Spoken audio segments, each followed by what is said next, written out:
سعودی عرب سمیت دنیا کے بیشتر ممالک میں آج عید الاضحیٰ منائی جا رہی ہے۔ مسجد الحرام اور مسجد نبوی میں نماز عید ادا کر دی گئی۔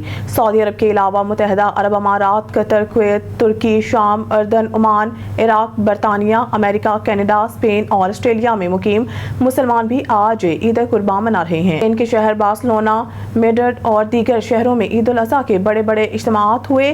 مختلف اسلامک سینٹرز کی جانب سے اسکول گراؤنڈ، فٹ بال گراؤنڈ اور کھلے پارکس میں نماز عید ادا کی گئی۔ پاکستانی، مراکشی، سینیگال اور دیگر مسلم کمیونٹی کے مساجد اور اسلامک سینٹرز جن میں مسجد ابوبکر صدیق، مسجد ابراہیم، فیضان مدینہ اسلامک سینٹر، منہاج القرآن اسلامی مرکز، قلعۃ رضوان اسلامک اینڈ کلچر سینٹر میں نماز عید ادا کی گئی۔ علماء کرام نے فلسفہ ابراہیمی پر روشنی ڈالتے ہوئے کہا ہے کہ ہمیں قربانی کے فلسفے پر عمل کرنے کی ضرورت ہے۔ انہوں نے ملک اور قوم کی ترقی، خوشحالی اور اجتماعی فلاح و بہبود کے لیے کام کرنے پر زور دیتے ہوئے کہا کہ قربانی ایک ایسا آفاقی جذبہ ہے، اس کے بغیر کوئی قوم ترقی نہیں کر سکتی ہے۔ انہوں نے مزید کہا کہ ہمیں اس موقع پر ان افراد کو بھی یاد رکھنے کی ضرورت ہے جنہوں نے ملک کی ترقی کے لیے اپنی جانیں قربان کی ہیں۔ اس موقع پر وطن عزیز کی سلامتی، کشمیر، فلسطین سمیت دنیا میں امن کے لیے خصوصی دعائیں مانگی گئی۔